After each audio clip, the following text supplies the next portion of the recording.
Přátelé, nebojte se mi takhle navzájem. Pojďme mít tady spolu, jo? Děkuju. Ale já bych s tělo velká, jak se taky chodil. Ne, o tom nechci nyní mluvit. Chci hovořit o tom, že tady je vlastně Jirka. Jo? Jirko, Martin, děkuju. Martin, děkuju. O Jirkovi se toho mluví, jo? Přátelé, on je z Brna, jo? Je to Brna člověk, je... Vidět tu šajku, jak se dojde, jo? Děkuju, já jsem vždycky říkal, že Praha je Brno Čech vlastně. No a v tom Brně vyučoval na ZUŠ, základní umělecké škole, jo? Říkám to správně? Ano. Hru v kytaru, hru v nástroj, jo? Hrál nástroj vlastně. No a právě proto mám takový vrozený cit pro výuku věcí.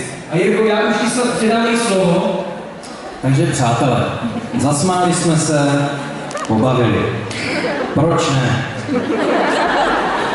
Nyní zahrajeme píseň, na jejíž studiově nahrávce jsme použili dětský sbor. Ke zpěvu jsme použili sbor. Ke zpěvu. Jo, prosím vás, kdyby někdo chtěl nějaká žaloba, něco nemám.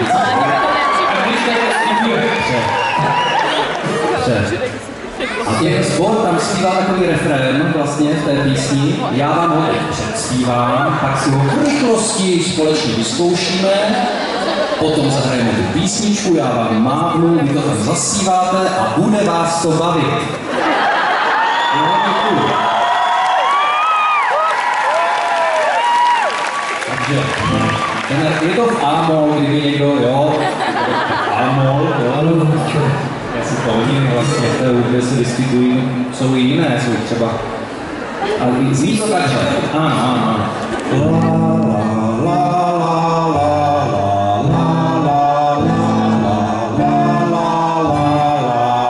Zkusíme všichni, 3, 4,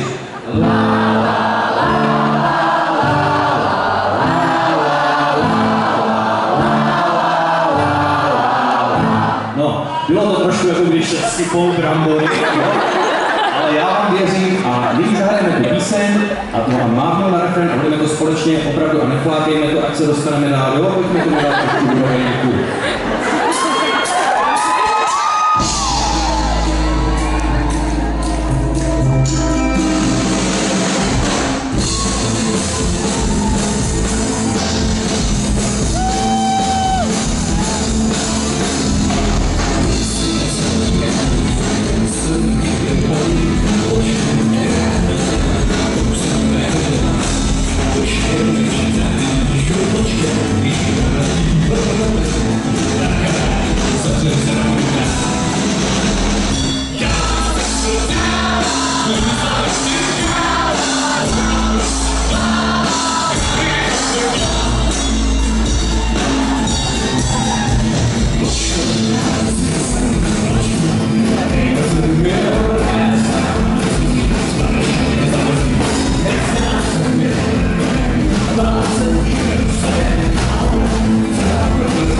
Stop!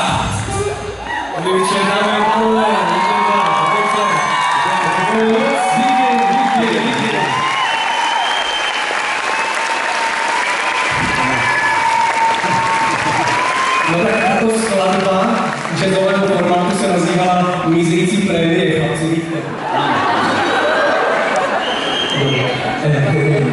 Ano, bylo to dobré, vlastně z hůry.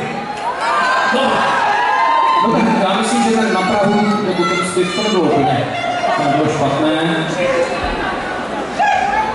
Bude to písnička, jak jsem si to tak jako napsal, jo, viděl a teď vidím a čtu. Přátelé, je to píseň o dětech,